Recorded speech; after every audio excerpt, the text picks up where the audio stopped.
What's up, everyone? We are back. It is the foursome for NFL Week 5. This is Tournament Tactics, where we're going to take a look at the NFL Week 5 slate, primarily on DraftKings. We're going to take a look at what the chalk is, and we're going to discuss tournament strategies to take down the tournaments this weekend. And we've got a crew here that knows all about taking down tournaments. Underneath me right there, that's Bobby Millions. Why do we call him Bobby Millions? He's won millions multiple times. DraftKings, FanDuel, Million Maker winner. To my right, that's Josiah, a.k.a. Bob226, tournament player extraordinaire. And of course, Burns 273, the Million Maker master himself, the numbers genius, the encyclopedia Million Makerica. Like did that flow? Right, it wasn't good. The shark, the Million Maker Shark Autopsy, wrote the book on how to take out the DraftKings Million Maker. So we're going to break it all down for you today. And the way I like to get started is, how do we really understand how to take a tournament down, right? Like what we should even be looking at. Well, my favorite approach is to take a look at the chalkboard over at DFS Army and understand what the chalk is for this week. Are we looking at good chalk or bad chalk? How to pivot off the chalk? And it's funny. This is literally the first I'm looking at the ownerships at this moment, guys. It's the first. You're in for a trip. Yeah. I mean, Dameon Pierce is the top. Running back position is really all right. So I want to get overviews of the slate from all of you guys before we get into the specifics. But my analysis coming into today is this, and I've my sheet, my VIP sheet is up, of course, for DFS Army subscribers. It's mostly done. I think running back is going to be brutal this week. It's very, very difficult, and the fact that freaking Dameon Pierce is up there as the number one chalk is a testament to that. Like he's an underdog on the road. Like I don't know if he's on the road, but he's definitely an underdog running back. That's going to be our highest owned guy. That's crazy. So we'll go around. Josiah, how up till now you've looked at the slate. Give me your overview of how you think this one is shaping up. Oh man, there's a good bit of a shit show going on here. Even like all the totals are relatively low. You look at the ownership when it comes to running backs, it's just like a little bit of a cluster, like just going where everyone's going all together. But I think as we dig into like the quarterback pieces, the running backs that we like, I'll definitely dig into that a little bit more. Like there's definitely some ways we can still get different and unique and feel okay about what we're doing this week. But it's definitely going to be an interesting week for sure. BobbyWow, I hate all these running backs. All of them. I hate them all. I don't know what to do with them too, man. It's gross. It's really gross. But also at the same time, we're talking about tournaments. So you should see this as a huge opportunity, right? Yeah. Almost like a clean slate. If you're a GPP player, you're licking your chops here. So there's some gross names, but that's part of why we do the show. It's part of why we do what we do. And honestly, I'm super, super excited about this one. Always excited. Burns, what are your numbers telling you about this week's slate in general? I would say there are some pivots that'll be taken off of some of these higher owned players, especially this week in tournaments. I don't know, you can keep them in mind. Kamara plays. He's a pretty good play in the New Orleans game. I don't know. We'll get into it though. Yeah, and also just to mention, like we were talking about how bad the running backs look, the quarterbacks look awful too. Like it's gross. It's almost last week I liked Geno and Goff, but like talking about Tom Brady, like in his late 40s, that's disgusting. Talking about Trevor Lawrence and Geno again, like, ugh. Your ageism is upsetting me. Sue me, you can cancel me for ageism. That's a cancelable. I'm in my late 40s. And I still got it. I'm on the wrong side of. All right. I like Tom Brady. I love Tom Brady this week. And yeah. I just finished making a video where I just kind of said, like, I can't even, my mind won't allow me to envision a scenario where Tom Brady doesn't put up 20 plus fantasy points in that game. He's absolutely torched the Falcons in the 4 previous meetings. I think he's got 15 touchdowns passing touchdowns against the Falcons in 4 meetings, which is like an astoundingly high number. But yes, it is a little weird because there are blowouts, Josiah. Mm-hmm. It's the blowouts. Like, yeah, I love Josh Allen, but like, when he's +4, when he's -14, there's a lot of opportunity for like him not to go nuts when you're +14 and your defense scores once or twice. Devin Singletary runs one in. Can I ask Burns something quick? Because I don't know if we have any research on this piece or not. It feels like, and it could just be me, every time I play a blowout situation with a quarterback by fading a potential blowout quarterback, it comes back to bite me. Like, it feels like every time it turns into a blowout, oftentimes it's because the quarterback is smashing to get it there. So I'm just curious, are there any numbers, is there any correlation there that we can lean into a little bit? I mean, from last year's perspective, I think Geek touched on this a little bit in some of the earlier pods this year. Stafford was having a really good go at it last year, but, he was mainly going to Cooper Kupp. So that was just money. But I don't know. This week with the Buffalo Bills, you got Isaiah McKenzie, who's in questionable status. I think he plays. Let's assume that he will play. Okay, assume he plays. Yeah, he will play. That's a concussion. That muddies the water, though, a little bit. Yeah. Especially because now that Dawson Knox is out for the week, that was actually going to be a really good play at the tight end position in that game where ownership may not be on him. But honestly, to tell you the truth, I think you're going to see a lot of ownership on Josh Allen this week. I think he's going to be in and around 15 to 20%. And he could falter in this game, not put up a Josh Allen-esque week, right? Like, we're used to Josh Allen being 30 to 40 points. To clarify that, right?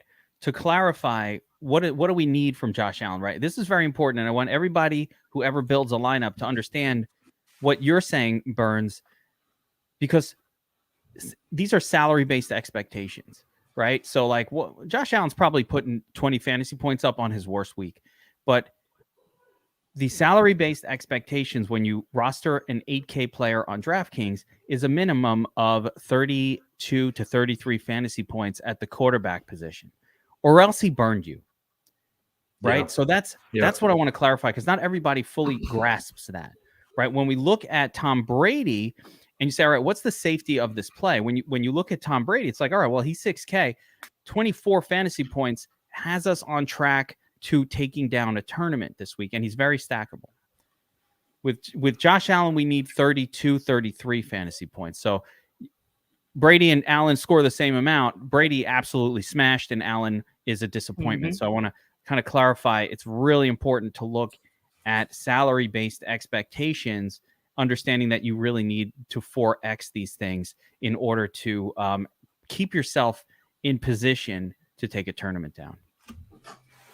Yeah, and I'll also I'll reinstate, make it clear, I am not against Tom Brady at all. I'm playing Tom Brady this week. That's just a sign that this is a pretty weird quarterback situation. And I agree with what your input and thought process was, Bobby. I think, like, in the past, people would avoid Josh Allen in this situation, but I think everyone's been burnt by, like, trying to fade the quarterback in a blowout situation time and time again. That's why we're getting the ownership on Josh Allen this week, and that's a strong play. Here's some good numbers. Allen is a heavy favorite, averages 23.8 fantasy points, and is a double-digit favorite, and has only exceeded 30 DraftKings points once. So, and that was the week I rostered him against Miami, I believe. Everybody remembers that game, right? But we all remember it. For that I remember it vividly. That was a top 10 million maker finish. Yeah, because it was a shocking one that happened. But he also was very low owned that week, Burns. And that's the difference, right? No one played him because they're like, I'm not playing an expensive quarterback. And after that, everybody kept playing him in those scenarios. So we all remember it for a reason, because nobody played him that week. So what I want to do is go around. I want to go round table and talk about, outside of these top 2 or 3, the Brady, Allen, and Brady is my favorite quarterback of this week, and he is probably who I'm using in my cash lineup. But going around the table, I want to talk to you guys about a quarterback that you like this week that's going to be sub, let's say, let's go to the sub 5% owned group, and maybe connected to a game where you're interested possibly in game stacking. So Josiah, let's go to you first. Give me a quarterback this week. Again, let's stick to the sub 5%. So, we've got the chalky guys here, and I think I'll include Teddy Bridgewater in that under group. I think it's kind of weird, but it does look like you have these 4 quarterbacks, and Trevor Lawrence is in there. All right, I get it. I kind of like him. I like him. But if we're going underneath there, James Winston isn't even going to play. I didn't think he was playing. What the hell is he doing? Yeah, and I'll even just go ahead and list out kind of like the running backs that as of right now I'm using. Like you mentioned, Teddy Bridgewater, Allen, Hurts, Brady. The sneaky guys I have are Carson Wentz. I think a lot of people are going to end up getting to Wentz this week as well. He's already had some strong ceiling performances, so I'm not scared to go back there. When you look at both the Washington defense and the Tennessee defense, they have been giving the wide receivers very, very, very, very strong numbers just across the board. And I think Wentz, I'm not scared of attacking him here. Cheap price, I'm willing to go back there. The other 2 guys I have are, well, never mind. I won't go with the other 2 guys I have. I think Bobby or Burns might. Yeah, let somebody else have one, Josiah. Take one. So, all right, Bobby. Bobby, how about you? Who do you like here? Give me a little somebody off the not in the obvious crew. I want to preface this by saying I haven't gone here yet. Okay, so it's not full baloney. I think Justin Fields is an option this week. We should have known. We should have known this is where he was going. Okay, we did this with Pierce last night, but here's why. Okay, we need to have another turd hat bet about this one because we do. To be fair, you guys laughed at me for golf last week, so we can't. We have to be nicer to each other. And now I can never laugh at anything because then it comes true. The Vikings stink. The Bears are desperate to get Justin Fields unleashed, if you will. He's incredibly cheap. He's got rushing upside. And it's not like the quarterbacks are smash plays this week. Mm-hmm. So I don't think it's hard to stack Fields. I think he throws a Darnell Mooney, and that's just about it. And I think, you throw out, you get 5 to 8% exposure on Justin Fields. You're well over the field. And again, tournament takedown type play. But I think he's actually, for the first time this season, in play this week. I really hope that works for you, Bobby. I hope that works for you. My head, I want to say yes. Like in my mind, I'm trying to say yes, and my head is only going left and right. Well, Geek, you're going to say Zach Wilson. I do like Zach Wilson, but that's not who I'm saying. That's not who I'm trying to see what Burns says, because I've got a great one. But Burns, I'm going to go over to you. Give me your sneaky. I've got a great one. I can't believe you guys haven't mentioned him. So Burns, going over to you. What do you got for me? Give me some sneaky quarterback goodness to take down the Millie this week. And guys in the chat, hit us with yours. I'm seeing some really good recommendations in the chat as well. Mine almost hit last week. He was so close. He throws another touchdown. He gets it. I mean, he had the yardage and everything. So, he's not going to top the golf and Wilson performances, but he was so close. And I'm going right back to him again this week. I'm going back to Herbert at 4.06% ownership. The guy is a ticking time bomb to explode for fantasy point production this week. Keenan Allen's trending towards out. He's out. He is out officially. Yes. Awesome. I gotta update my season long again. Mike Williams, load him up. Austin Eckler, loaded up again. I had that trio in my single entry lineups last week, and it did well. Are we going to see another 34-point production from Eckler? Maybe, maybe not. But I think you could see a 20-plus point production from Williams again this week. And I think you could even see Herbert potentially get to the 30-plus point production this week in his contest against the Cleveland Browns. And don't be shy on the backside of this on a run back with Chubby time. So, yeah. So I love that pick. That was who I'm going to go with a different one, but I want to expand on Herbert a little bit because that is my favorite game stack of this slate. Of all of the games, that one feels like that has that possibility. Part of it's because we've seen it before. We've actually seen the Chargers and Browns just have an explosive game last season where it went to an insane total. I don't remember the numbers, and don't beat me up for not having the exact numbers on me, but there was like a 70-point plus game between these two. I think it might even hit 80 last year. And the reality is there's not many games on the slate that feel like they could play to the upside. There's not one game with a 50-point or greater game total on the entire slate. So for that reason, I really like this one back and forth. Both teams are good, and that's important. Both teams are good teams. Both offenses are good, efficient, smart offenses. And I mean, you don't want to rip on Cleveland. I think they're good. I think they're a good team. They're winning with Jacoby Brissett. They're a good team, and I actually think they're improved compared to what they were with Baker. I think like they've improved at the quarterback position with Brissett. So give me Amari Cooper on the bring back, right? Give me some Herbert to, of course, Mike Williams, who I think could be an even bigger focal point this week. Justin Palmer, whatever the hell his first name is, got the Q tag. He's feeling better. He could be involved again this week. He actually has incredible air yards. He's been very good. What the hell's his first name? Jesse? What is it? Joshua. I knew it was a J. Yeah, there it is. 89 points last season. This exact matchup. So let's, it happened once before. Why not? No one's on Herbert. Look at the ownership. So I really like that play. Great call, Burns. And that was my choice. Under 5% owned Justin Herbert. I'll let you have that one, but I'll give you another one. No, I got one. I just expanded on yours. I mean, I could give you another one. I one. don't want to hear mine. Everybody knows my stuff. Who's your other one? Give me your other one. This is obviously only a million maker type play. Please don't use this in single entry or cash. You'll lose all your money. Matt Stafford to Cooper Kupp stack this week at home against Dallas Cowboys. No, man, it's scary. It's scary, but that's what wins money. Yeah. Listen, I'm okay with what Stafford has been. I like that call. Listen, it's less scary than Justin Fields. But more expensive. Justin Fields' next fantasy-worthy performance will be his first. Yeah, and I do like the bring back with CeeDee Lamb. I think his matchup is prime this week. Mm-hmm. It's a scary one, but you're going to get angry Rams situation. I don't know that they could get angry all they want. I don't know if it matters.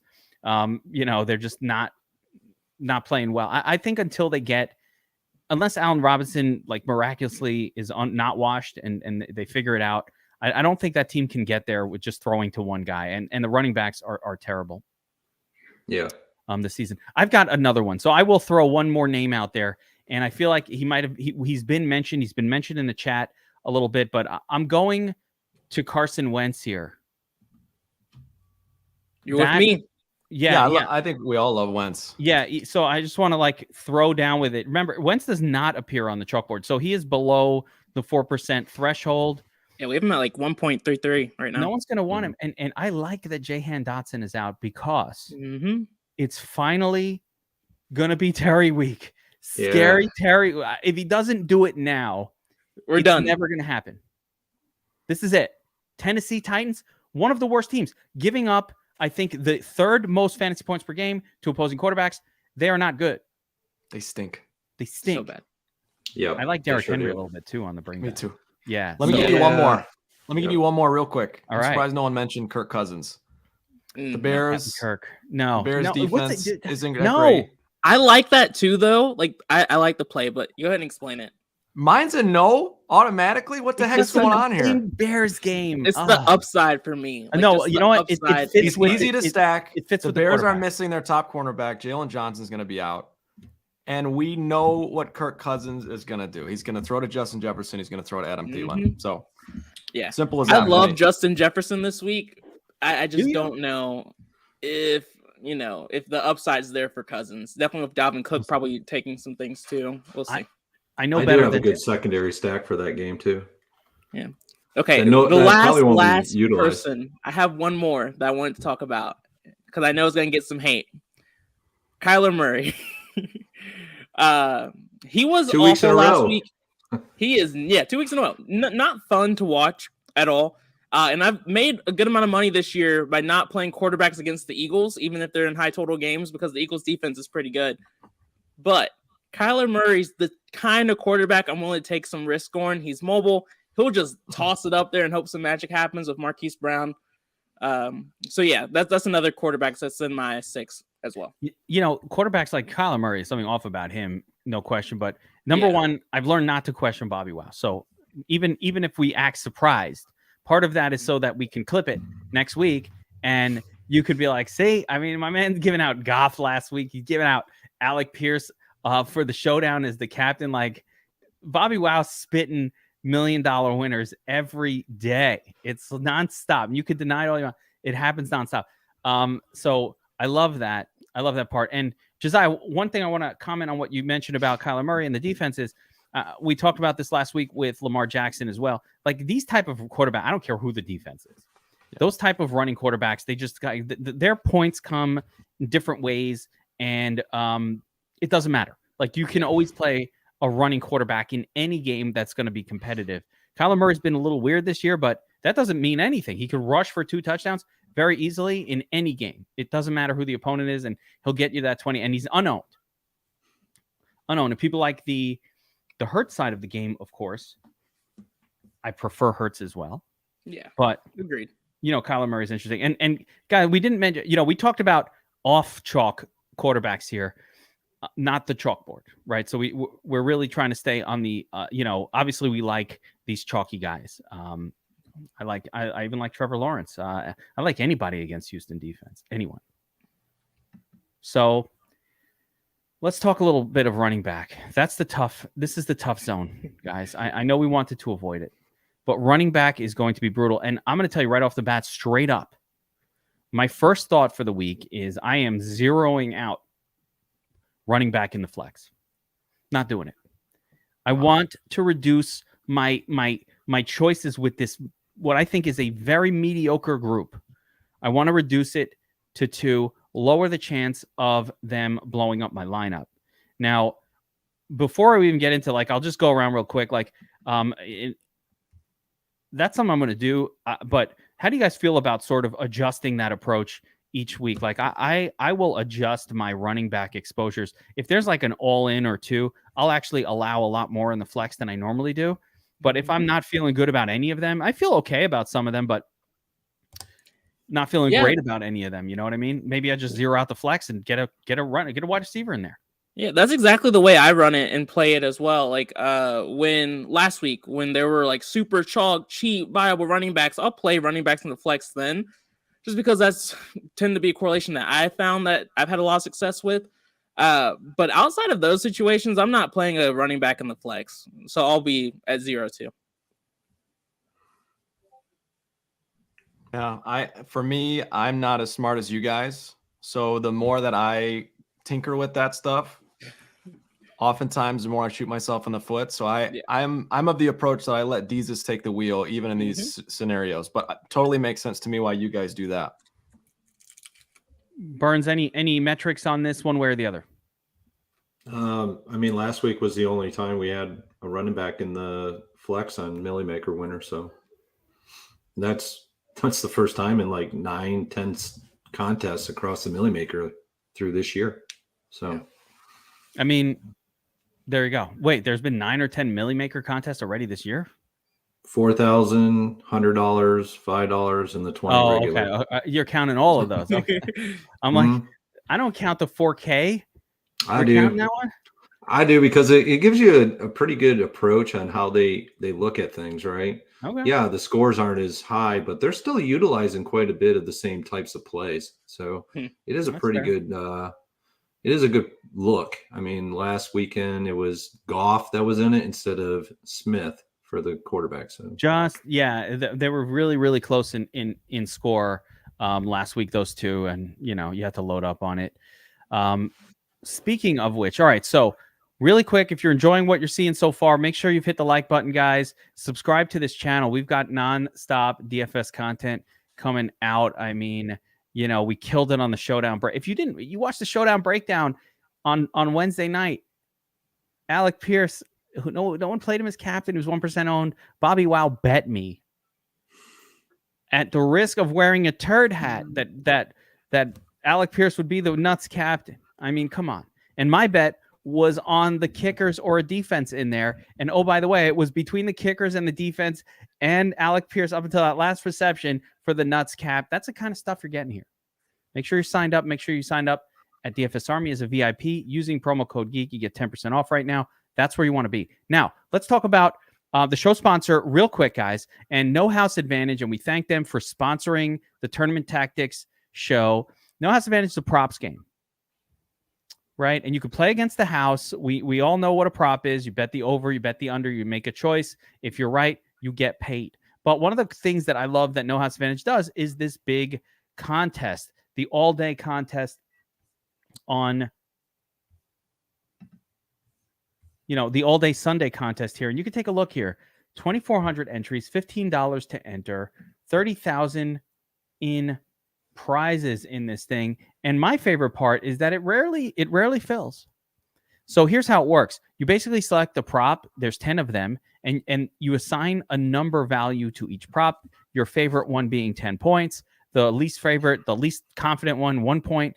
And essentially whoever scores the most points in this tournament will win. It's really that simple. So, if you have a strong lean on any kind of player, you just kind of grab, take a look. Let's see what props we got for Jared Goff this week. They're at New England, touchdowns, interceptions. I kind of feel like Jared Goff will throw an interception in this one. There you go. You could play the over. So we have tools over at DFS Army that actually help with making prop decisions, where you could see what our projection models are for any one of these particular prop. I'm not recommending this prop, by the way. I haven't looked through this for real, but you get the idea how it works. You can select a prop up, receptions. I'll take the over. Great.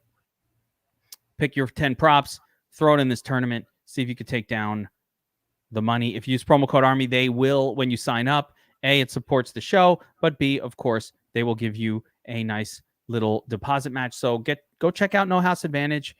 We love the site. We love that they sponsor us.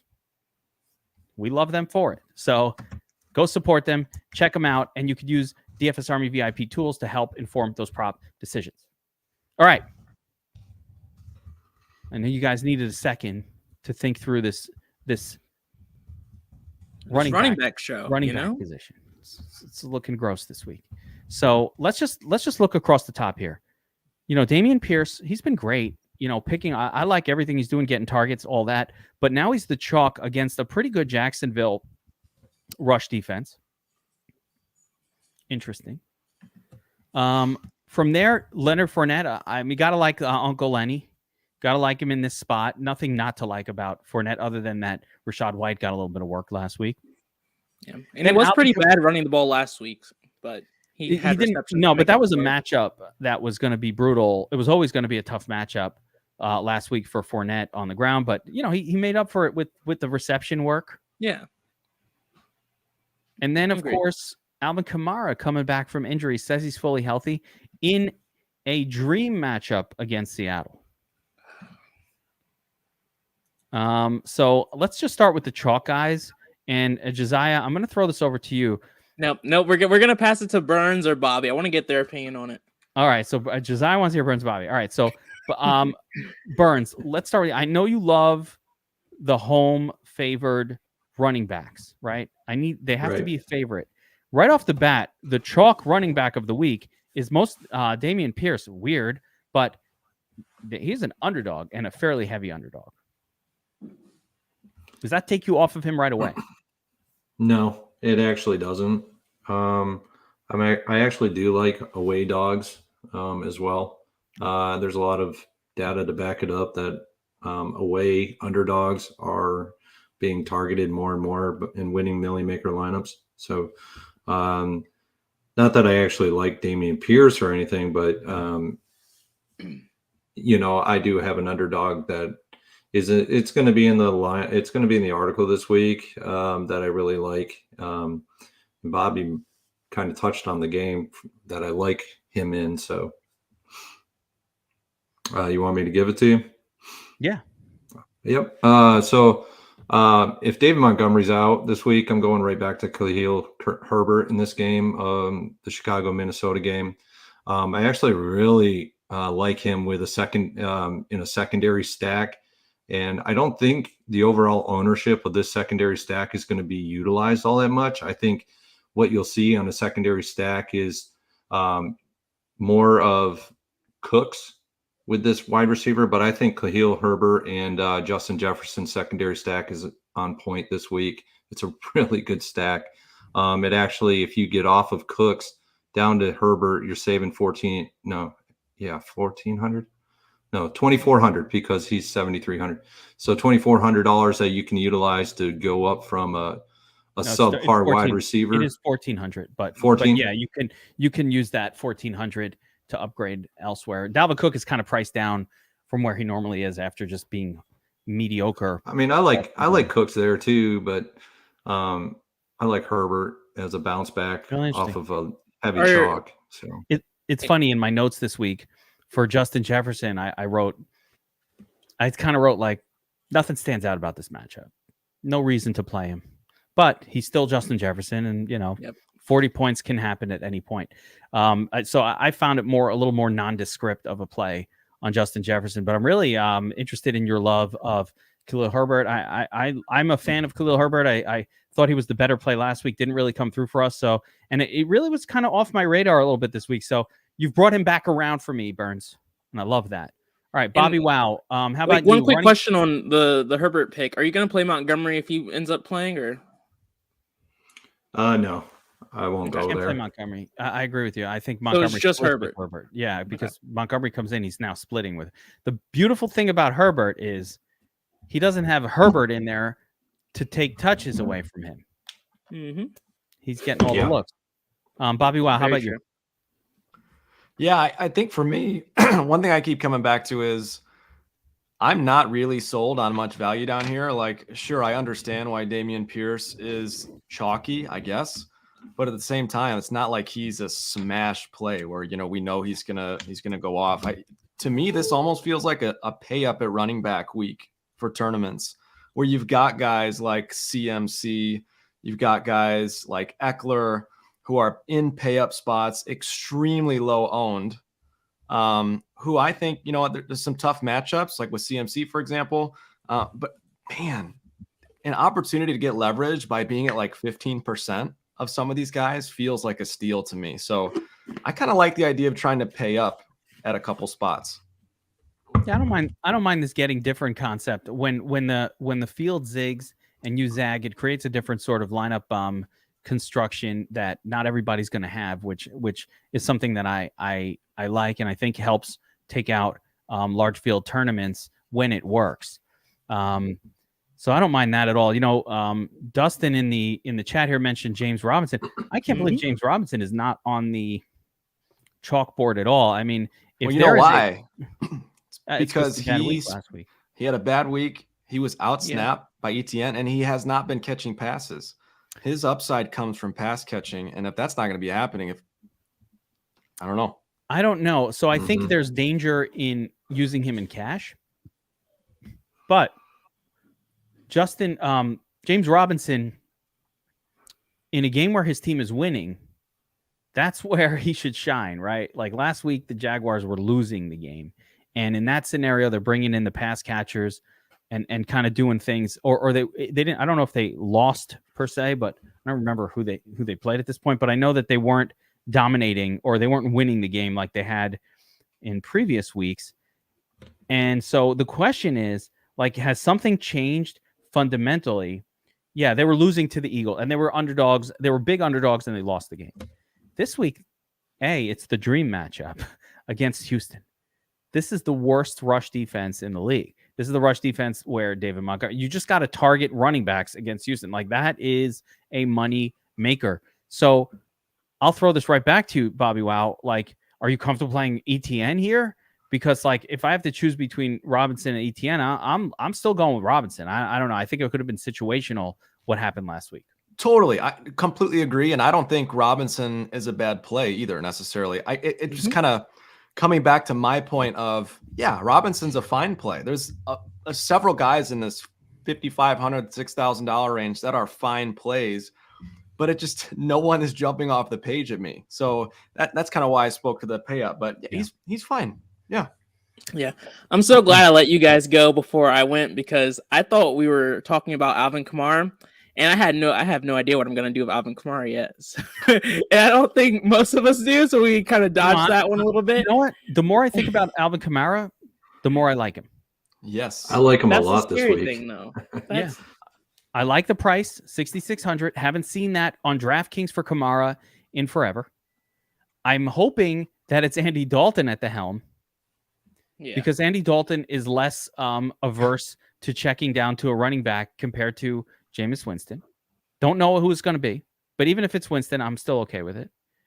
Number 3, with Michael Thomas out, who the hell else? Marquez Callaway? I mean, okay, but like it's Olave, and it's going to be, and somebody asked, actually Dave in the chat asked about, one of the Saints tight ends. Should we be targeting Juwan Johnson? But like, they have no one to throw to. That guy might have looked at the cheat sheet that we have on DFS Army's website, because I have Juwan Johnson on the cheat sheet as of right now. I am interested. My notes aren't finalized because I'm still trying to figure it out, but I have some interest. Just play tight ends against Seattle. Again, I think I said it last week, maybe the week before. I don't know, but that's something I do just religiously, and it usually works out. Jesse's got a good point, and I want to go over a few of these lower pay down options. But Jesse, which one? Right. So, good point here about the Patriots running backs. Jesse's saying, "Hey, I think one of the Patriots running backs will go off, but which one?" And what if it's both? We've seen it before. What are the Patriots going to do? They're against Detroit. So the second best running back matchup outside of Houston has been Detroit. Right, Rashad Penny goes crazy against them last week. They've been just awful. The Patriots will exploit your weakness. That's literally what they are built to do. They're good at that. They're not, that they're very, very good at that. So, there you go, Dennis Allen. Atomic Fish is like freaking on top of the stats, bro. I love Atomic Fish. Super helpful. So, as far as the Patriots are just going to run these two guys. It's interesting on FanDuel. Damian Harris is 1,000. It's more than 1,000 more than Ramondre Stevenson, and I think they're exactly the same play. So on FanDuel, I'm all about Ramondre, all about it. On DraftKings, they're the same price. Ramondre is more likely to get passing game work, where Damian Harris is more likely to be in there in the red zone at the goal line, smashing in the touchdowns. But if it becomes one of those crazy, New England runs nonstop games like we saw against Boston, against the Bills last year, we've seen them do it against the Jets many times, then both of them can get there. And I think there's enough upside in either of those guys that they're playable, but flip side is I don't really trust either of them in cash or any sort of like lineup where I need a high floor. Yeah. So I think that's the scary thing about this week is that the committee running backs are the running backs that are facing the defenses we want to attack. Like we have Jacksonville, we have the Patriots, and then last but not least, we have Cleveland. We have Nick Chubb and Kareem Hunt facing the Chargers, who have been surprisingly really bad on defense this year. I thought they were going to be a top 10 defense, but they've been pretty middle of the pack and subpar in a lot of categories. So we haven't talked about Nick Chubb yet, but I like Nick Chubb this week. I can't go Kareem Hunt because they're too expensive. Joey Bosa's been out for the Chargers, and that's actually weakened their defensive front. So I have a fun idea on running back. Instead of telling me, and we'll go back to this, but this is called this segment. Oh, guys in the audience, get me. I need a little intro to this segment. It's called Sack Up. And a little video, 2 seconds. Sack up. Right? And it's like something come on the screen for the sack up segment. So I want you guys to sack up and give me a fade this on the chalkboard. Give me a chalkboard fade, a guy that you do not want to play. Sack up this week. You got to have balls. I got one immediately. Tell me who to fade. You ready for Burns is raising his hand. Burns got the big balls. So we go to you first because you like this. Sack up, Burns. Who am I fading on the chalkboard? To be honest with you, I think his ownership is going to be a lot higher than what we're seeing right here. I can look at the domination station right now. It's going to be higher than what it is, even on the domination station. Because I see a lot of the sites that I look at and that we all know to look at, and they are hitting this guy pretty hard. I am fading 100% Jeff Wilson Jr. this week. Oh, why? I love it. Where's the ceiling? Where is the ceiling on Jeff Wilson Jr., Josiah? What is his No, I'm not for or against this play. I have Jeff Wilson in my notes right now. Again, I'm very repetitive in a lot of the things that I do when it comes to tournaments and matchups and things of that sort. They're playing the Panthers, play running backs against the Panthers. That's all I took note of so far this week. But I didn't look into his upside. So, I mean, I don't disagree, but I was interested to get your context there. It's a question of, so Burns, I'm assuming it's a lack of upside here. Maybe not a guy that's going to get us 25, so might as well not play him. I mean, what is your thought process? Yeah, I mean, he does have a lack of upside here. Carolina's 12th against pass catching backs. They're actually, to Josiah's point, they're a little bit better than what he thinks they are. I mean, they're 10th against rushing they're 10th rushing defense. Give me a sec here. I can get you their D-line stats. When you're a fan of the team, you sometimes, it's like me with the Jets. I know they haven't been that bad. Like I can take it out of there. It's just something that I pretty much always just like religiously do. Like year in, year out, I just usually like getting some exposure to running backs against the Panthers just because they usually don't. I got pivots in that game that I would rather go to. That I love like that a lot more. The chat is giving us their sack up plays too, and I agree with so many of these. I just think there's pivots in that game on the San Francisco side that I'd rather go to than Jeff Wilson. Like, when we get to some of these other positions, I'll have them for you, but they're going to be low owned.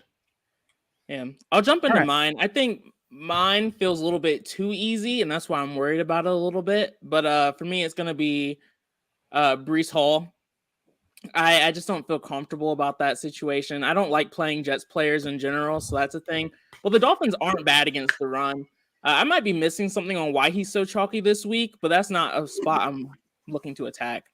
I think the narrative for Breece Hall this week is just like he's been getting more of the snap count each week, and now the Jets are at home, and maybe he's going to be the guy to take over, but and now fully take over the role. But the more likely scenario is that it still hangs out like 60-40 him and Carter. So I'm shocked that he's going to be the fourth highest owned. A lot of these guys, by the way, it's hard to say fourth high. Like a lot of these are super close together, and this just speaks to how weird running back is that we have no chalk. It's all coming together like this. But BobbyWow, sack up and tell us who you're fading. I'm fading the Damians. I don't want to touch Damian Harris. I think he's a bad play especially on DraftKings. And Dameon Pierce is way too chalky for me, given his potential bust or his bust potential. So I'm out on both Damians. All right, yeah, I'm cool with that. For my sack, I'm going to put my sack on the table and say I'm going to fade Jamal Williams this week, guys. Here's the thought. Listen, I felt like he got a little bit lucky last week. 50% snap count, literally did not get more looks than he normally gets in any kind of game. Sure. I was like, obviously he was the chalk last week, but I liked Khalil Herbert a little more. And of course, that bit me, although I did have I had the exposure, but I just thought Jamal Williams got there in a way that's probably not repeatable. The passing game work was not there. And the snap count was not there. He was 50%. So I don't think his role has elevated enough to justify the 6,500 price point. And the other part of this, and I think this is important, is even with that big run and even with 2 touchdowns, which I believe is what he scored last week, and one of them coming on like a 50-yard scamper, he just made 4X. Like it wasn't like, oh my goodness, he absolutely destroyed value. He would need to do that again against the Patriots, which are a better defensive team than what they faced last week. He would need to do it again just to make value. So the price is up. I don't like it. Sack up, fade him. coming off that win. Dud off a stud. It's the opposite. Dud off a stud game. Everybody chasing the chalk. I'll just stay off of it. I'll save that 12, 13% ownership. Going to go elsewhere. And my biggest thing, and then I want to go around and let's pick some more. Let's get some more winners here at the running back position, because that's going to be where you make your money this week. It is. That is how I think I can pretty quickly tell you that Brady to Godwin and Evans is going to be really good. Like, pick a tight end, get it right. Fine. We'll pick a defense. No big deal. And now just get me the right running backs and we're going to win the millie, Burns. I know, right? I need to know who the running backs are. It's not hard. The quarterback stuff is not hard. I can get that. I could stack Brady with Godwin. That's not hard to do. I can put Wentz in there with TM Sizzles. No problem. I got to get the running backs right or it's not going to work. So now that we've sacked up and said who we're fading, give me somebody, and let's go around the room again. Give me somebody that you're comfortable going well over field exposure on. This is a slate where I've already said I'm only using 2. I'm not going to have 3. I'm gonna lower my chances of falling onto one of these landmines. But give me a running back that you're excited about this week. I'm just going to load up and say, hey, I feel secure that my fantasy points will come from this player. So, again, I'll start with you, Burns. Who do you love? Right now, I just love that Chargers Cleveland game. I'm going to be on. Actually, I'll probably do even exposure to both Cleveland running backs and go with Hunt and Chubb. But I'm also going to be heavy on Eckler. I'm going to double the field, if not triple the field on Eckler again. I'll double the field on Chubb, and then I'll do 1.5 on Kareem Hunt. I just like that game all up and down in general. But if you had outside of that game, I also will have a significant amount of ownership in a few other plays that I have in the Shark Chronicles. I do like Fournette in that Atlanta game. I think that's a good one. So I'll have ownership there. I like that. So you're making you're taking your stand on Fournette. Yeah, I like that. I like that play. I think a lot of people might go to the way you were talking about going to Godwin and Evans, and he's the lone wolf there sitting there saying, "Oh, I can still get 2-3 touchdowns." In the games where Brady failed last season, it was almost always a Fournette smash game that caused that to happen. More often than not, that was it. So I like it. Josiah, how about you? Who are you planting your flag with this week at the running back position? Yeah, like I mentioned, the committee running backs are really the running backs that I like a lot this week. So I'm kind of having some split percentages on those running backs. So I'm still getting exposure and leverage to those situations. If you're in DFS Army, we can talk a little more about how to do that in the Discord. But that's really the approach I'm taking in regards to a few guys that I really like. Eckler, of course, like Burns mentioned, is kind of the guy that I feel the most optimistic about. I also mentioned Nick Chubb already. I guess the last 2 guys that we haven't talked a ton about are Derrick Henry. It's just one of those situations where Derrick Henry has already had a good week last week. I think he's going to keep the train going. That's usually the way he operates. And then the last spot that I'm kind of nervous about is Devin Singletary. I'm looking to be over the field on him. He's just been getting all the touches. This game's probably going to get ugly. I want to get some exposure to that. Where most people are going the Allen route. I like it. And I want to address, a couple of people are talking about the Rocket Raheem Mostert. The only thing I'll add to this is, because people are asking about him, I don't necessarily see a lot of upside for Raheem Mostert here. He is a split. He's going to split touches with somewhat with Chase Edmonds. I don't love his upside. The other thing is, much like Josiah misconstruing maybe the Panthers as being this absolutely horrific run defense, which they're statistically not necessarily that. The Jets are the same way. We just think the Jets suck. So Josiah, I'm with you on this. I just kind of my automatic is, Jets suck. They just fucking suck. So the weird thing about it is that sometimes, the stats don't always show that teams are as bad as they look. Even the Jets last year, different teams on defense But when you get really good running backs against some of these teams that we know what their real weakness is, that's how you do it. These stats have to be thrown out a little bit. Look at the stats. Look at the stats. DVP numbers, those kind of things, you got to take it with a grain of salt, because sometimes just situational things, like some team is so bad against the pass that teams just don't bother running that much against them because they don't need to. So there are, and especially where week 5, there's not enough of a sample size, like think about baseball. It'd take like 40, 50 games. And then we're like, all right, we're starting to get a feel for what's going on here. Like the whole football season's over. Our sample size is really small.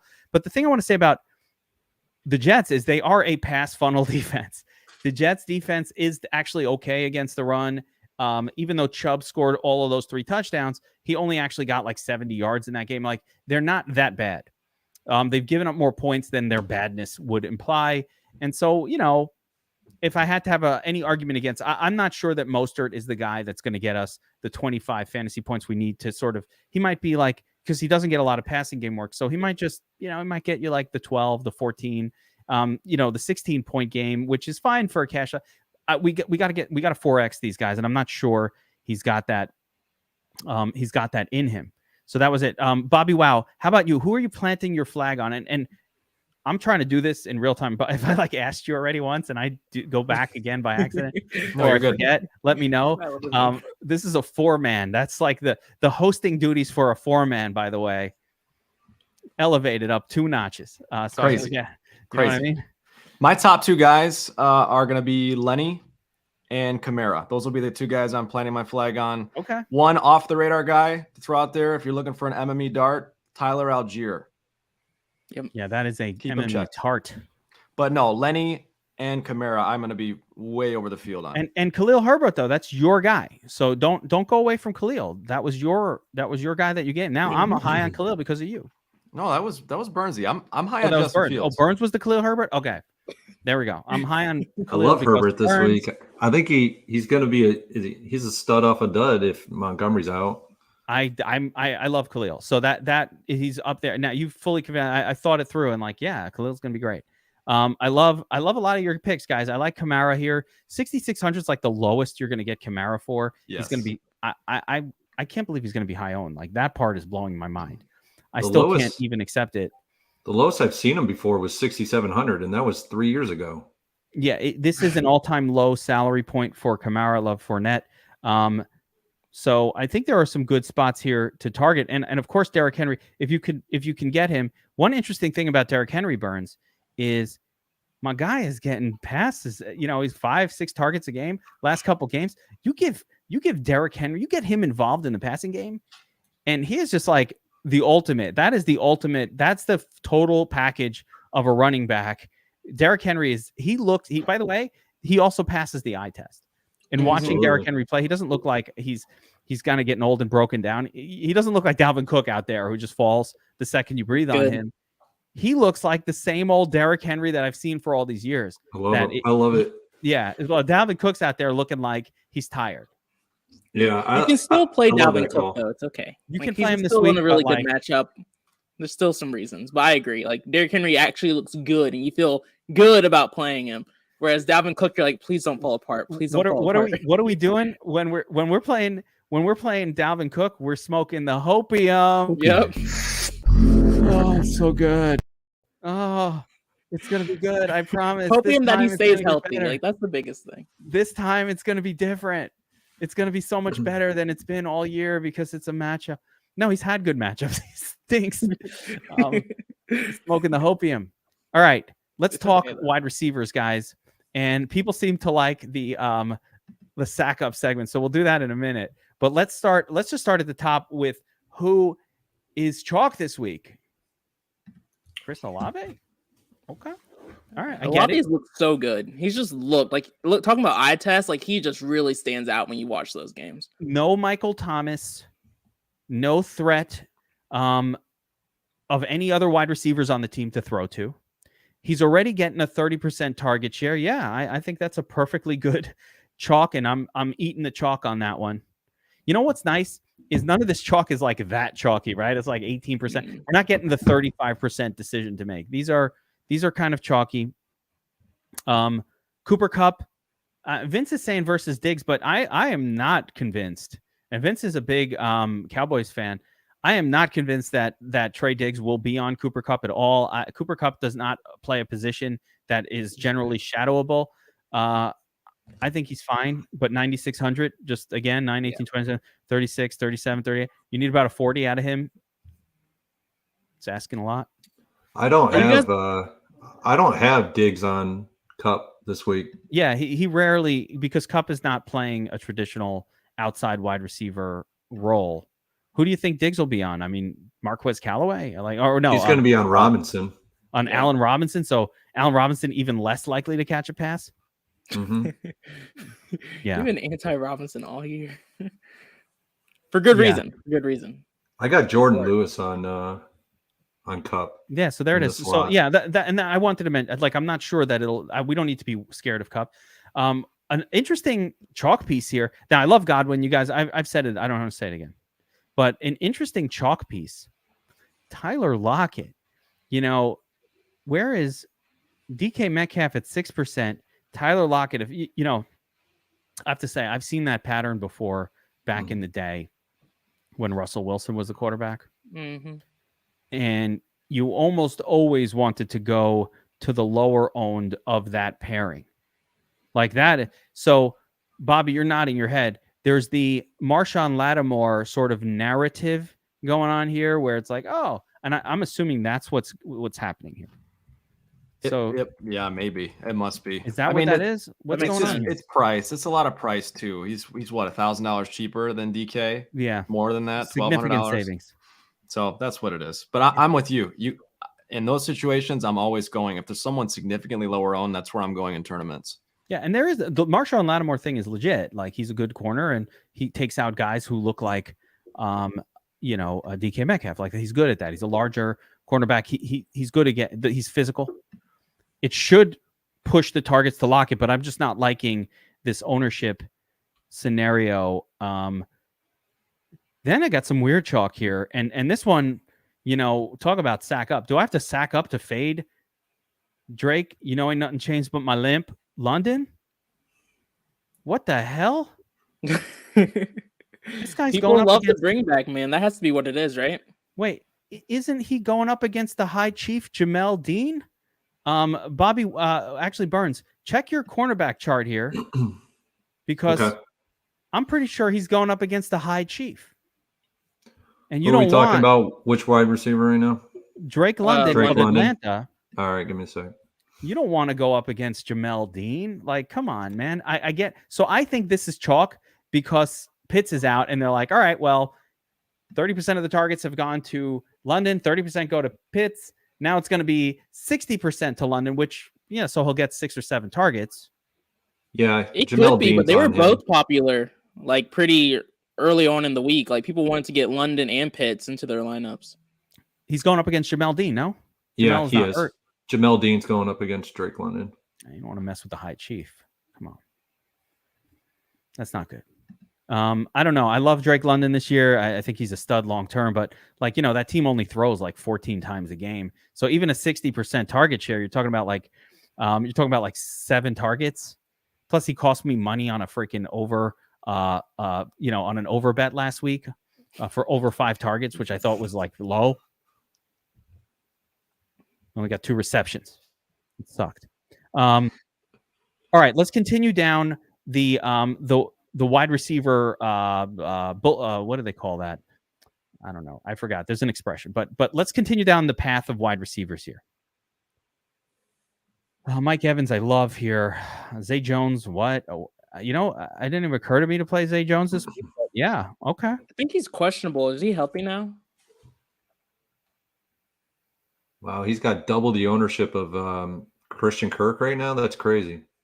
Looks like he's going to play. It's all about finding bargain plays, though, because there's not that much salary relief, I guess. I mean, that's my best guess because, Christian Kirk is a really great play.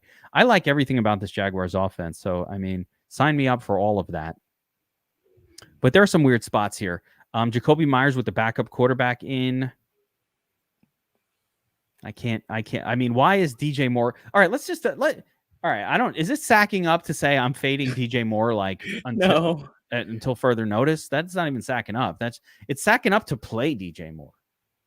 It's the opposite. That ownership is weird though. I feel like it's going to change. Like it's just going to, it never does though. This is usually right. Although, we get changes, but like what? DJ Moore, you know what that is? It's just every time a player's salary comes down, the projection model doesn't like as quickly adjust his projection lower. And so like when you're running the optimizer and you're running 150 and you're like, hey, who shows up? Because you try to, that's kind of how you make ownership projections. It's like, oh, this guy's showing up a lot because he's still kind of projected a little bit higher than what he's been doing this year. There's a guy not showing up on this list. So, all right, let's start with sub 5% wide receivers that really aren't necessarily showing up on the leaderboard here that we like. And I've got a name and I kind of want to say it. I want to go first so that you guys don't steal it. I think we probably have the same name. You can go ahead. Geek, so that you guys don't steal it from me. There's a bunch of guys that I really feel like you stole it and you haven't even said it. Yeah, then I don't want to feel like I stole it. But yeah, I mean, even the chat is saying it, right? Mm-hmm. Scary Terry. Okay. Set to pop. I really think it's a good spot. This guy has not had a good game since 2020, COVID year. Ew. All of 2021, shit for Terry McLaurin. We made excuses. Bad quarterback play. It's got to be Taylor Heineke. That's why. Can't deliver a pass to Scary Terry. Oh my gosh, here we go. That's what it was. I thought. Listen, Matt Culp. I thought Heineke would be good. Then this year they got Carson Wentz. Carson Wentz putting up 30 fantasy points. I'm like, let me check the box score on my boy Scary Terry's in my dynasty league. I'm forced to play him. He got a 6. He got a 4. He got a 7. Who's this Jahan Dotson kid? He's getting all the points. Curtis Samuel, 12 targets. What the hell's happening here? Now, there's no more excuses. If it doesn't happen this week, it's never going to happen. This is his last chance. There's no Jahan Dotson to steal the touchdowns. Curtis Samuel got the flu. Going to play, but with the sniffles. No one wants to throw Curtis Samuel the ball. Listen, if you were the quarterback, this guy's been sick all week. Possible COVID, definite flu. I'm not throwing the ball to him because the ball comes back to me. I got to touch it. It's fucking germs. You can't sanitize your hand during the game. I'd be like, Curtis, I'm not throwing to you because your sickness is disgusting. Like, it's got snot coming out. I'm gonna put that in the chat if people start tilting that Curtis Samuel's not performing well. You think you think quarterbacks that are germophobic don't want to throw to their getting over illness, still have a cold wide receivers because they don't want to touch that germ ball after where they get it back? I do like that call though. Is that just me who thinks like that? Wait, everybody, you guys are all looking at me like I'm crazy. That's just me then. I do like the Scary Terry call though, Kev. That's a good one. But not the germ not throwing to Curtis Samuel component to it. You don't think that contributes to an extra target or two for Terry? All right. To be fair, I was feeling really good about Terry like going into this, but as you start like talking through the history and like what he's been going through, I'm like, ugh, I don't think I want to play him anymore. I mean, I just got to continue that. I haven't touched a doorknob in like 10 years. Hey, well, I'll give you a play on the same game, other side of the field. Robert Woods this week is someone that I have some interest in. I took a shortcut on my cheat sheet for Terry McLaurin, Robert Woods, and Curtis Samuel, and I pretty much just said, I love this game for wide receivers. And it's so true. Like Robert Woods has had a steady track record so far this season. He hasn't had any ceiling games, but this is a ceiling set up game for him where I'm willing to attack the passing attack here a little bit and hope Robert Woods can go off.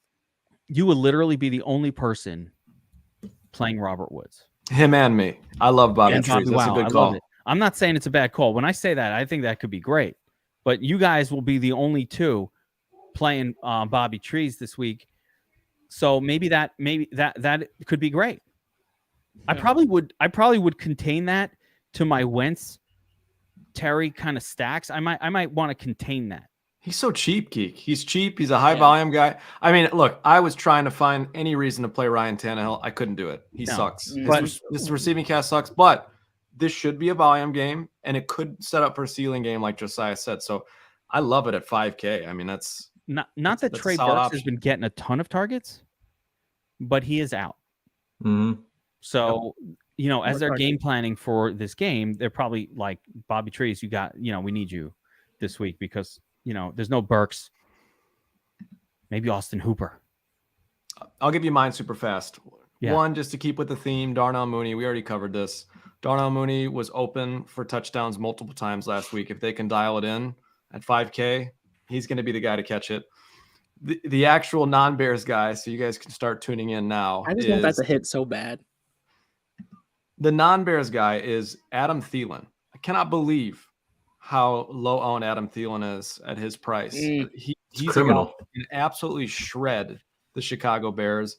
He's a strong play. I love playing him and not playing Jefferson, but that's another story. You're playing Cousins too, right, Bobby? He's a guy I brought up, but I just think Thielen either way is in a really, really interesting spot. And again, under 3% projected ownership, that really surprising to me. So he's the other guy that I'm looking at. Going to need to get us the touchdowns to pay off. A little expensive for Thielen at 6,300, but that I think is contributing to the low ownership projections for him. And you know what? He's Adam Thielen. While he's healthy, he's the number 2 guy on that offense. And if the offense is doing well, yeah, he'll do his thing. So I don't hate it. He did not make my player pool. Not a surprise. But neither did Mooney. Not a surprise. Yeah. No, this is the theme here. By the way, I just want to talk about Mooney, Rashad Bateman, and Allen Robinson as the hopium, and Gabriel Davis as the hopium, quad that fucking destroyed fantasy football teams left and right. Like these, if they're on your fantasy squad, you're losing week after week. Just like, what do I do with Gabriel Davis? I bench him now? I don't know. And you keep playing him, waiting for that turnaround. You keep playing Allen Robinson, like maybe this will be the week. If they're on your team, I'm sorry for you. All right, Burns, what do you got for me? Give me some wide receiver action here. All right. First off, I got to preface, I can't believe this guy isn't owned more than he is. I mean, it is criminally low owned, and I can understand kind of why, but I still don't get it. Gabe Davis is like 2.6% owned. Give me a freaking break. This guy's going to explode. It's going to happen, and it's probably going to happen this week. The other guy, and you know where I'm at with this game. I absolutely love this game, and I might be all in on this guy because of this. If I'm getting this guy at 2% owned, I'm all in. It's Mike Williams. I mean, that is crazy, especially with Keenan Allen out. I will probably lock him. I could see that number changing, in fairness. I don't know. But at the current point in time, it's 2.1% ownership. Yeah. My goodness.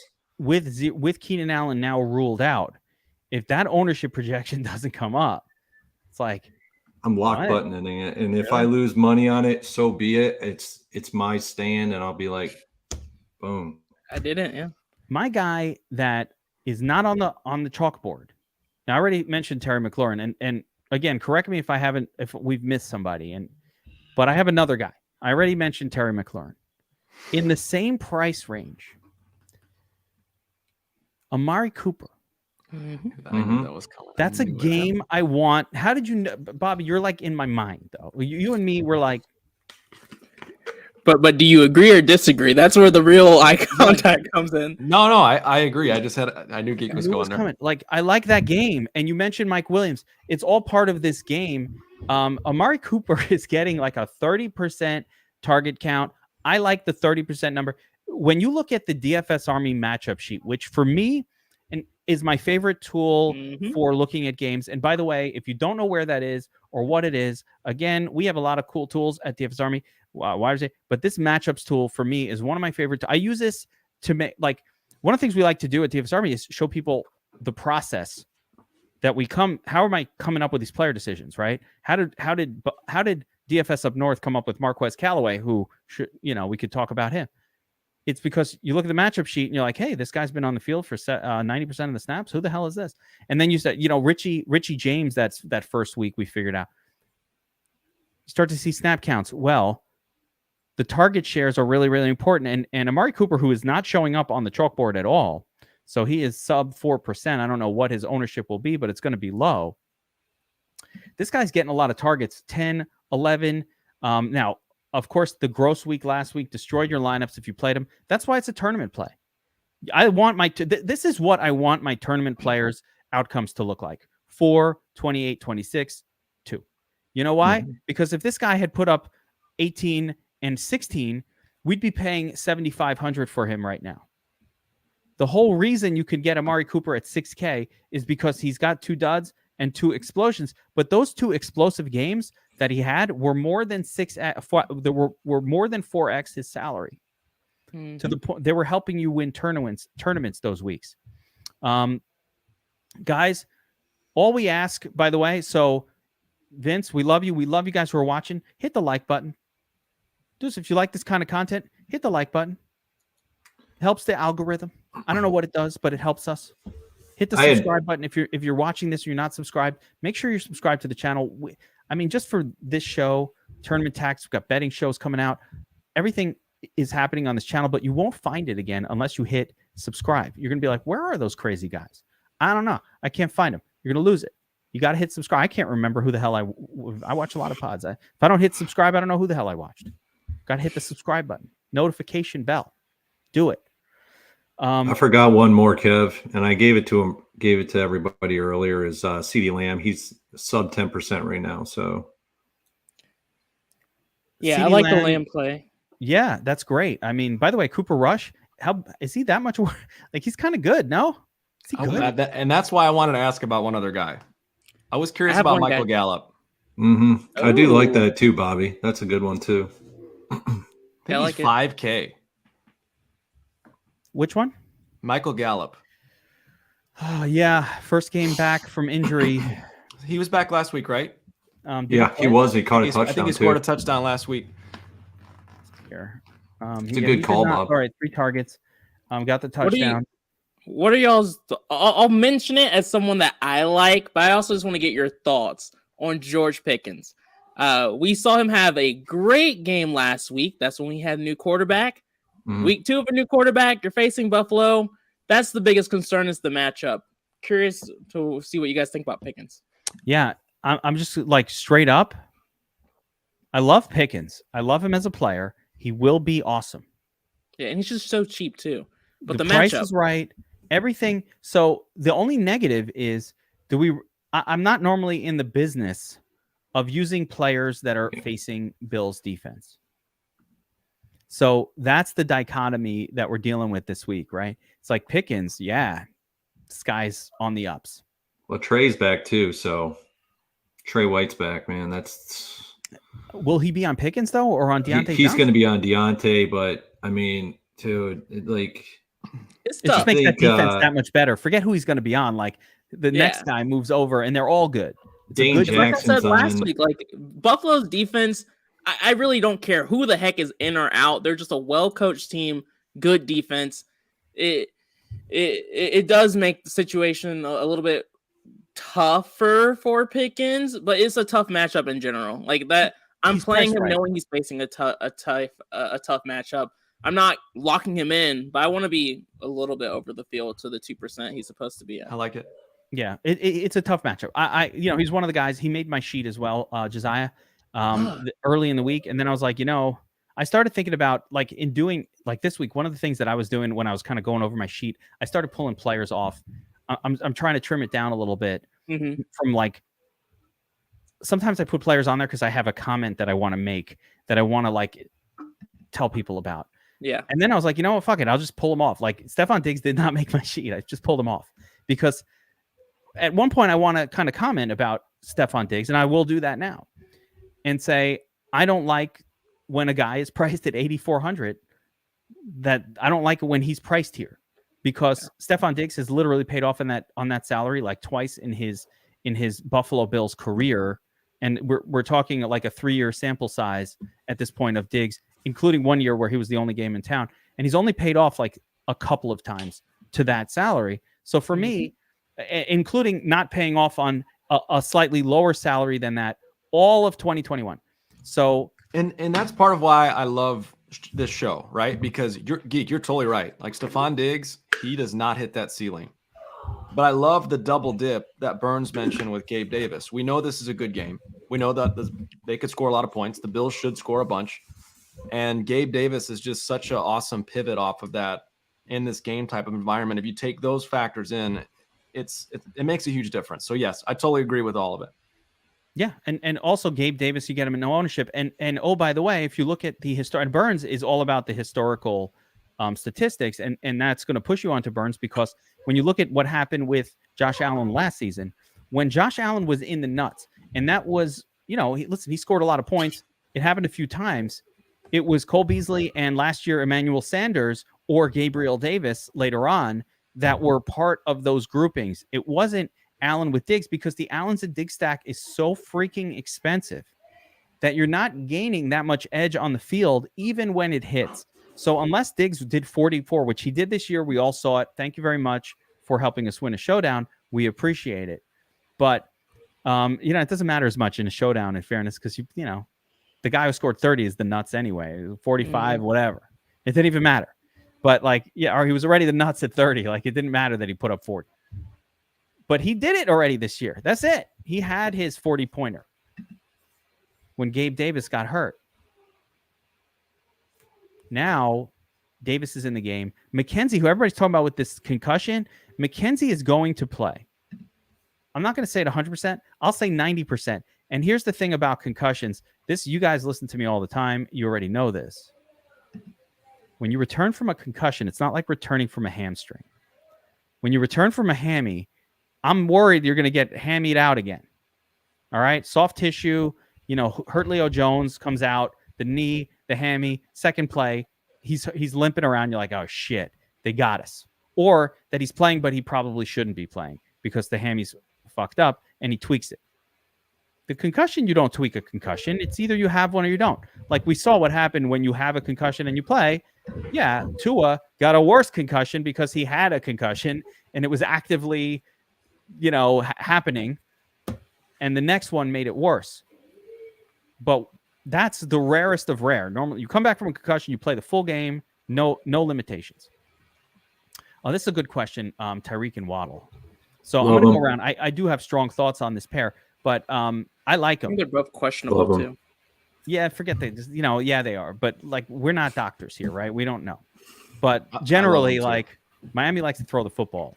Jets pass funnel defense. I think the question with them is, are you scared of Teddy Bridgewater at the helm versus Tua?